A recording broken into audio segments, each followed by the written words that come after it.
할렐루야. 오늘도 하루의 마지막을 다함 예배로 함께 하는 여러분 진심으로 환영하고 축복합니다. 어느덧 5월이 되었습니다. 시간이 참 빠르게 지나가는 것 같아요. 그리고 우리의 삶에도 참 많은 일들이 있었던 시간이었던 것 같습니다. 지금까지 나의 삶을 인도하신 하나님, 앞으로 그분을 통하여서 경험하게 될 더욱 놀라운 일들을 기대하면서 먼저 오늘 우리의 예배가 회복되어지고 우리의 삶이 회복되어지는 이 시간이 되기를 간절히 소망합니다.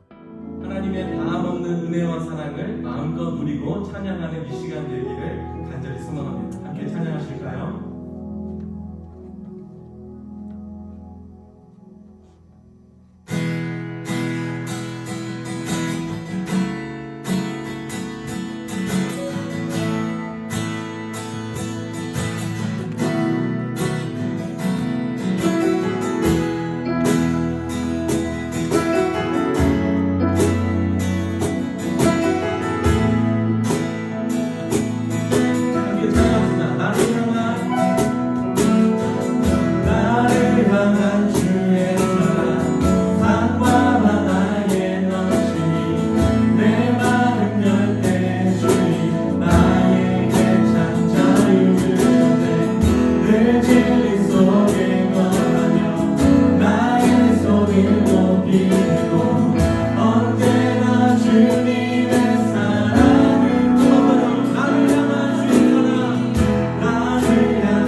위로 내게 주신 주 예수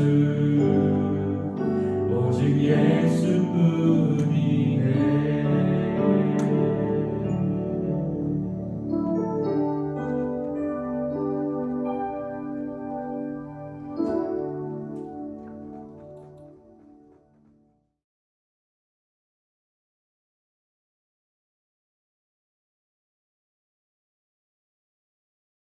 안녕하세요, 청년 여러분. 예수님께서 가르쳐 주신 기도, 주기도문 두 번째 시간입니다. 본문은 마태복음 6장 9절로 13절인데요. 이제 오늘은 9절의 하반절을 가지고 중점적으로 우리가 말씀을 나눠보도록 하겠습니다. 지난주에 이어서 이번 주는 좀 배경적인 설명들이 많이 들어갈 것 같습니다. 그래서 저와 여러분이 그 부분을 중점적으로 살펴보고 그 다음에 오늘 중심 구절을 가지고 짤막하게 함께 은혜를 나눴으면 합니다. 예수님께서 어떤 곳에 기도하고 계셨는데 기도를 마쳤을 때에 그 제자들 가운데 한 사람이 그에게 말했습니다. 예수님께 말한 거죠. 주님, 요한이 자기 제자들에게 기도하는 것을 가르쳐 준 것 같이 우리에게도 기도를 가르쳐 주시기를 바랍니다. 이렇게 얘기하자 예수님께서 그들에게 이렇게 말합니다. 너희는 기도할 때에 이렇게 하라. 이게 바로 이제 누가복음 11장 1절로 11절 말씀입니다. 이런 제자의 요청에 예수님께서 기도를 가르쳐 주셨는데요. 이것이 바로 예수님이 가르쳐 주신 기도 혹은 주기도문이라고 부릅니다. 유대인이기에 기도를 몰라서 예수님께 가르쳐 달라고 요청한 것이 아닙니다. 그 당시 유대인들은 유대 회당에서 설교가 끝나면 이 카다쉬라는 짧은 기도문을 함께 낭송했고요. 18개의 축복 기도로 된 긴 기도문은 유대인이라면 하루에 3번씩 반드시 했습니다. 게다가 시편을 따라 기도를 하곤 했습니다. 그럼에도 불구하고 제자들이 예수님께 기도를 가르쳐 달라고 요청한 것은 좀 여러 가지 배경이 있습니다. 그 배경을 함께 살펴볼 텐데요. 그 당시에는 메시아가 곧 와서 하나님 나라를 만들 것이라는 이 기대가 유대인들에게 가득했습니다. 이 메시아 사상은 메시아가 와서 하나님 나라를 이루도록 하려면 그에 앞서 이 유대인들이 회개하고 하나님께 새롭게 헌신하고 순종하는 일들이 있어야 한다는 생각이 유대인 사이에 널리 퍼져 있었습니다. 이처럼 메시아 사상을 가지고 로마 식민지 하에서 부흥운동을 하는 사람들과 공동체들이 참 많았는데요. 그 가운데 하나가 이 이스라엘 전체를 하나님의 제사장 민족으로 보려는 이 민족주의 색깔을 내세웠던 바리새인들의 운동이 있었고요.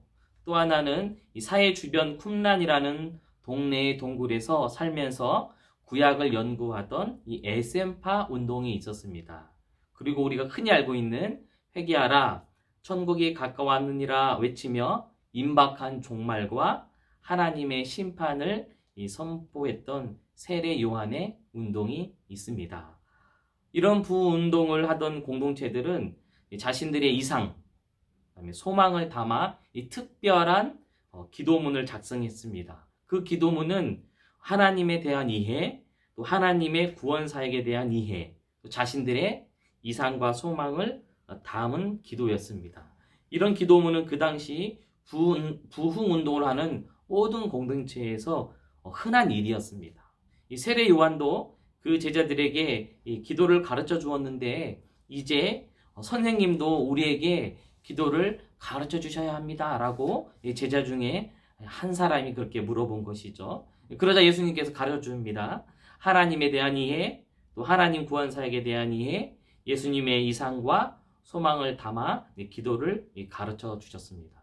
따라서 예수님이 가르쳐 주신 기도는 하나님이신 예수님이 직접 하나님 나라의 공동체의 정체성이 무엇인지 말씀하고 있다. 이렇게 여기시면 맞을 것 같고요. 그러니까 하나님 나라의 백성인 저와 여러분의 정체성과 또 이 공동체, 이 교회의 정체성을 가장 집약적으로 잘 나타내주는 바로 그것이 바로 주기도문이다. 예수님께서 가르쳐 주신 기도라 이렇게 할 수 있습니다. 오늘 본문 마태복음 6장 6절로 13절을 보시면 예수님이 가르쳐 주신 기도는 예수님께서 산에서 하신 설교, 산상설교의 한 가운데에 위치하고 있습니다. 그래서 우리가 이 산상설교를 한번 대략적으로 살펴볼 텐데요. 이 산상설교의 첫 부분은 5장 3절로 16절 부분인데 소위 팔복이라고 합니다. 예수 그리스도께서 이 새롭게 창조하는 하나님 백성들에게 선언하신 이 8가지 이 복을 가리키는데요. 이 팔복 선언은 구원받은 하나님의 백성이라면 제일 먼저 무엇이 되어야 하는지를 말해주고 있습니다. 나의 제자인 너희가 팔복이 말하는 그런 삶이 되어 세상에서 빛과 소금의 노릇을 하는 것이 너의 사명이다 라고 이렇게 선언하신 것이죠. 그리고 팔복은 구원받은 하나님의 백성인 예수님의 제자들인 우리에게 하나님의 계시와 구원의 전달자로서 그런 정체성과 사명이 무엇인지 말씀하고 있는 것이고요. 산상설교의 두 번째 부분은 5장 17절로 48절인데요. 이것은 새로운 법입니다. 그러니까 이스라엘 자손이 출애굽 이후에 시내산에서 하나님과 새로운 법을 또 언약을 맺는 것처럼 예수님께서 하나님 나라 백성의 이 새로운 삶의 원리에 대해 선언하고 있는 것입니다. 특별히 이 십계명의 간음하지 말라와 살인하지 말라는 계명을 통해 인간 행위의 외형적인 최소한의 규제를 넘어서 이제는 행위를 유발시키는 동기의 내면적인 최대한의 규제를 하고 있다. 이런 삶을 요구하셨다라고 볼 수 있고요. 세 번째로는 6장 1절로 18절인데요. 오늘 본문이 포함된 부분입니다. 이 부분은 종교적 삶의 실천들인 경건 행위들에 대한 가르침이 있고요. 네 번째는 10계명의 1계명에 대한 예수님의 설교가 들어있는데 하나님 나라의 백성이라면 암몬, 즉 돈을 의지하는 우상 숭배를 포기하고 하나님께 전적으로 의지하고 순종하라는 내용이 6장 19절부터 7장 12절까지 있고요. 마지막으로 산상설교의 마지막 부분은 7장 12절로 27절인데요. 열매 곧 행위의 열매를 보고 그 나무를 알 수 있다. 이것인데요. 예수님께서 이렇게 새롭게 계시하는 법과 삶의 원리를 듣기만 하는 자는 모래 위에 집을 짓는 어리석은 자와 같고 듣고 행하는 자는 반석 위에 집을 짓는 지혜 있는 자라는 비유를 통해서 이 산상설교를 마치십니다. 예수님이 가르쳐 주신 이 기도는 이런 산상설교 맥락에서 한가운데 위치하고 있습니다. 한가운데 위치한다는 것은 그 당시 글을 쓰는 형식에서 가장 핵심이라는 의미를 품고 있는데요. 산상설교는 하나님의 뜻을 완벽하게 계시해 주시고 가르쳐 주셔서 그 가르침을 잘 실천하는 것이 하나님 나라 백성의 정체성이다 또는 예수님의 제자로서 사명이다 라는 것을 잘 드러내고 있습니다. 그 뜻을 잘 실천하고 예수님의 가르침을 잘 순종할 수 있는 힘은 바로 예수님께서 가르쳐 주신 기도에서 나온다는 것을 본문이 잘 보여주고 있다. 그래서 우리 산상설교를 가운데서 이 주기도문의 이치를 살펴보았다는 것입니다. 기도는 구원받은 하나님 백성의 삶에서 가장 기본입니다. 하나님 백성됨의 가장 핵심에는 기도가 있습니다. 예수 그리스도를 따르는 제자로서 우리는 이렇게 기도해야 하며 또 이 기도를 하면서 하나님의 백성으로 살아야 하는 것입니다. 그것이 바로 예수님이 선포하신 하나님 나라의 백성으로 예수님의 제자들로 살아가는 방식이 아닐까 싶습니다. 오늘 본문으로 돌아왔어요.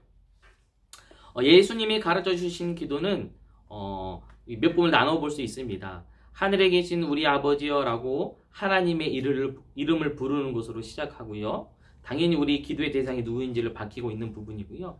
이어서 이제 세계의 당신 청원이라 하는데 예를 들면 이런 거죠. 당신의 이름이 거룩히 여김을 받으시오며 당신의 나라가 임하오시며 당신의 뜻이 하늘에서 이루어진 것 같이 땅에서도 이루어지리이다 라니 세계의 당신의 청원과 그 다음에 세계에 우리의 청원이 있습니다. 예를 들면 이거죠. 우리에게 일용할 양식을 주시옵고 우리가 우리에게 죄 지은 자를 사하여 준 것 같이 우리 죄를 사하여 주시옵고 우리를 시험에 들게 하지 마시옵고 다만 악에서 구하시옵소서. 그리고 이제 나라와 권세와 영광이 아버지께 영원히 있사옵니다. 아멘이라는 송영으로 마치게 되어 있습니다. 여기서 당신 청원은 바로 하나님 나라의 청원이다 라고 말해도 됩니다. 즉 예수님이 가르쳐 주신 기도의 핵심은 바로 하나님 나라의 임함이다 라는 것을 알 수 있는데요. 그리고 이어서 부수적인 청원으로 양식과 죄 용서, 시험에 들게 하지 말게 해달라는 청원들이 있습니다. 그래서 6장 33절 말씀을 보면 너희는 먼저 그의 나라와 그의 의를 구하라. 그리하면 이 모든 것을 더하시리라. 이렇게 말씀하고 있는 것이죠. 오늘 살펴볼 당신의 이름이 거룩히 여김을 받으시오며, 우리 본문에는 이름이 거룩히 여김을 받으시오며 라고 되어 있는데요. 이 말씀은 앞에 있는 하늘에 계시는 이 표현을 알기 쉽게 더 자세히 설명하는 부분이다 라고 이해하시면 될 것 같습니다. 하나님에 대한 신앙 고백이라 할 수 있는데요. 하나님은 거룩한 분이다. 하나님은 초월자라는 신앙 고백입니다. 기도하는 자의 신앙 고백인 거죠. 우리 인간을 구원하라면 초월자가 되셔야 하기 때문에 그런 것입니다.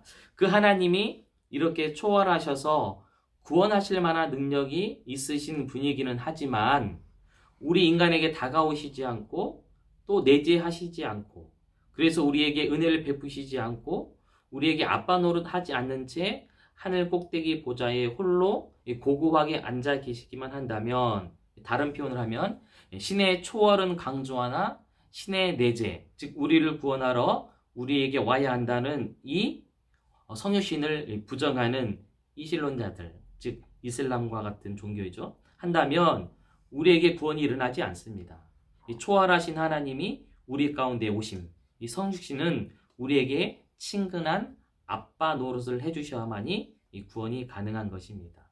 그래서 주기도문에서 시작을 아빠라고 부르는 것은 하나님의 친근감, 이 내재감을 나타내고 있는 것이고요. 하늘에 계시는이라는 표현은 하나님의 초월성, 즉 하나님에 대한 경외감을 함께 나타내고 있는 것입니다. 그런데 여기에 이름이 거룩히 여김을 받으시오며 라는 표현을 한 번 더 거듭 강조한 것은 하나님의 초월성에 대한 경외감을 한 번 더 강조한 것이고, 다시 한번 정리한다면 이런 것이죠. 하늘에 계시는 이라는 말과 이 거룩하다는 말이 하나님의 초월성과 하나님의 하나님 되심에 대한 경외감을 거듭 강조하고 있다라고 볼 수 있습니다. 이 하나님의 초월성인 거룩이란 말의 첫 번째 의미는 물리적 의미가 큽니다. 이 피조물과 다른 초월적인 존재라는 것을 의미합니다. 이 거룩한 것은 오로지 이 초월자에게 속한 것이죠. 그래서 이 아빠라는 말 앞과 뒤에 이 하나님의 초월성을 강조하는 말을 놓았던 것은 우리가 아빠라고 부르지만 그 아빠가 무능력한 아빠가 아니고 그분이 어떠하신 분인지, 우리 피조물과 같지 않고 초월자로서 창조주로서 전능하신 하나님으로서 우리의 기도의 대상이 된다. 그분을 우리가 아빠라고 부른다라는 것을 강조하기 위한 것입니다. 이런 하나님을 우리 보고 아빠라고 부르라고 예수님께서 말씀하고 계십니다. 원래는 예수님만이 하나님의 아들입니다. 그런데 하나님 나라의 백성, 예수님의 제자들에게도 자신과 마찬가지로 하나님을 아빠라고 부르게 하셨습니다. 우리를 초월적인 하나님의 자녀로 인정해 주신다는 것이죠. 예수님께서 이 기도를 하는 이 새로운 하나님의 백성들이 하나님의 자녀들로서 분명한 자기 이해를 가지고 기도를 시작하도록 의도한 것이라 우리는 그렇게 볼 수 있는 것입니다. 이것은 이미 우리가 하나님의 아들과 딸들, 곧 하나님의 자녀들이 됨을 전제하는 것이죠. 하나님의 자녀됨은 하나님의 상속자라는 것입니다. 하나님의 모든 부유함을 내가 상속받을 수 있다는 것을 뜻합니다. 이 상속받는다는 것은 결코 모자람이 없는 그 하나님의 부유함을 내가 가져다 쓸 수 있다는 뜻입니다. 피조물인 우리가 거룩하신 초월자 대신 창조주 하나님의 부유함을 쓰고자 하는 행위, 그것이 바로 이 기도라는 것입니다. 우리가 무엇을 근거로 하나님의 부유함을 쓸 수 있습니까? 하나님을 아빠라고 부를 수 있는 자가 되었기 때문에 그렇습니다. 예수님이 하나님을 아빠라고 부를 수 있는 이 자격과 권한을 우리에게 주신 것입니다. 그래서 이 아빠라는 표현 앞과 뒤에 우리의 기도의 대상이 어떤 분이신지를 지금 강조하고 있는 것이죠. 우리의 부족함과 연약함을 구하는 것이 기도입니다. 그러나 우리의 기도의 대상이신 하나님께서, 기도의 응답자 되신 하나님께서 어떤 분이신지, 풍요로우신 분이요, 풍성하신 분이요, 전능하신 분임을 이렇게 강조하고 있는 것입니다. 말씀을 맺고자 합니다. 이제 말씀에 성경의 한 구절 읽어드릴 텐데요. 몇 구절이 될 것 같습니다. 잘 들어보시길 바랍니다. 하늘에 있는 새를 보아라. 새는 심지도 않고 거두지도 않고 창고에 쌓아두지도 않는다. 그러나 하늘에 계신 너희 아버지께서 새들을 먹이신다. 너희는 새보다 훨씬 더 귀하지 않느냐? 들에 피는 백합꽃이 어떻게 자라는가 생각해 보아라. 백합은 수고도 하지 않고 옷감을 짜지도 않는다. 하나님께서 오늘 있다가 내일이면 불 속에 던져질 들풀도 이렇게 입히시는데 너희를 더 소중하게 입히시지 않겠느냐?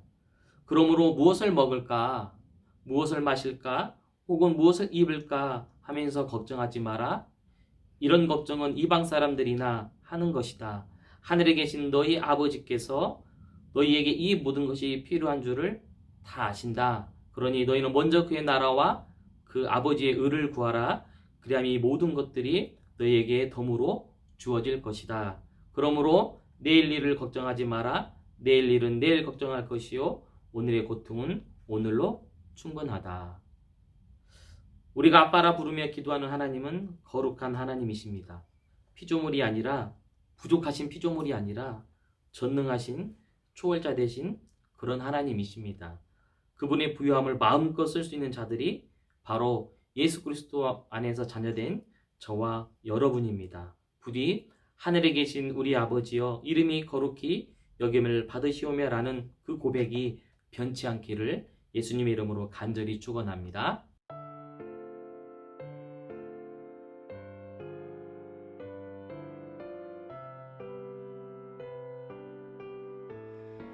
(5월 1일) 다함 예배 광고입니다. 첫 번째 광고입니다.